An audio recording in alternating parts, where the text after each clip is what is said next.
20 মিনিটের break, 20 minute পরে আসেন। চল চা খেয়ে আসি। তুই যা, আমি মার সাথে ফোনে কথা বলে আসি। আচ্ছা তুই আয়। তুই বয়, আমি আইতেছি, কোথাও যাবি না। আচ্ছা।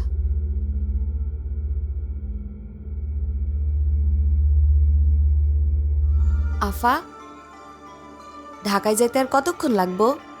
ঢাকা? হ, গার্মেন্টসে কাম করবো।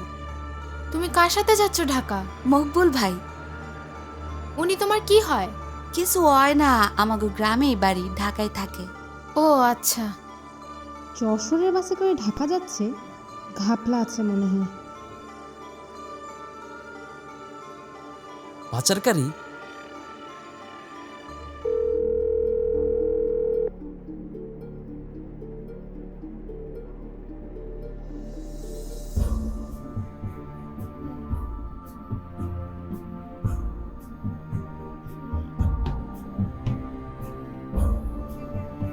Sir sir sir sir sir sir sir বিভিন্ন প্রকার চাকরির প্রলোভন দেখিয়ে বাংলাদেশ থেকে হাজার হাজার নারীকে বিদেশে পাচার করা হচ্ছে।